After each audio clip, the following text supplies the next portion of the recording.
Ang trauma sa relasyon, lalo na kapag may cheating issue, hindi basta nawawala kahit tapos na ang problema. Kahit nagsorry ka na, kahit nagbago ka na, kahit wala ka ng ginagawang mali.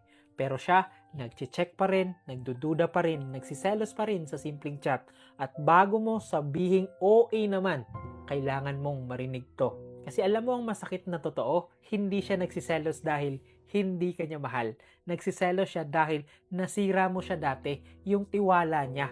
At yung sira na yun, hindi pa tapos maghilom. Sa psychology kasi may tinatawag na rational trauma. Kapag nasira ang tiwala, ang utak naglalagay ng alert system para protektahan siya sa muling sakit. Kaya kahit simpleng chat, kahit walang mali siya, pwedeng mag-trigger ng silos, kaba, hinala, at hindi dahil masama ka, kundi dahil may sugat na hindi pa naghilom. Kasi ganito yon, ang selos na galing sa trauma, hindi kahinaan. Takot yon na masaktan ulit. At alam mo ang ginagawa ng karamihan?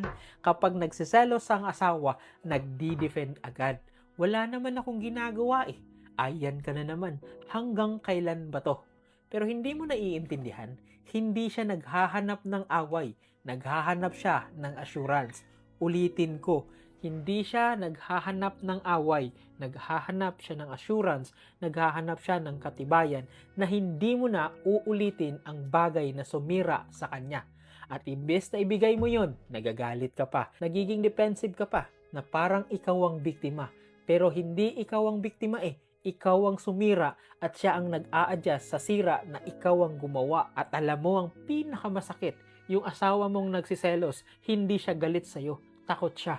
Takot siya na masaktan ulit at habang nagde-defend ka, nagsasara siya. Hindi dahil ayaw na niya, pero dahil pagod na siyang mag-explain ng sugat na ikaw naman ng dahilan. Kasi sa behavioral science, ang tiwala hindi po ibinabalik sa salita.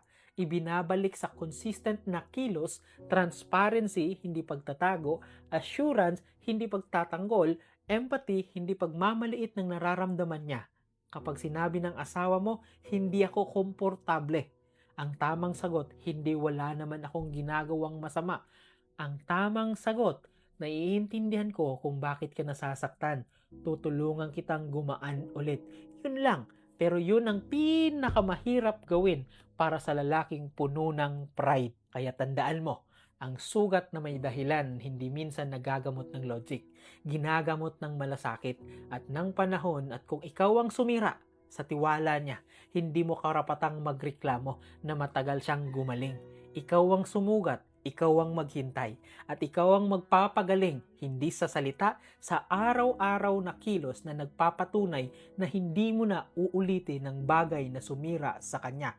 Dahil ang tunay na pag-ibig, hindi lang pag-iwas sa mali. Ang tunay na pag-ibig ay aktibong pagbibigay ng kapayapaan,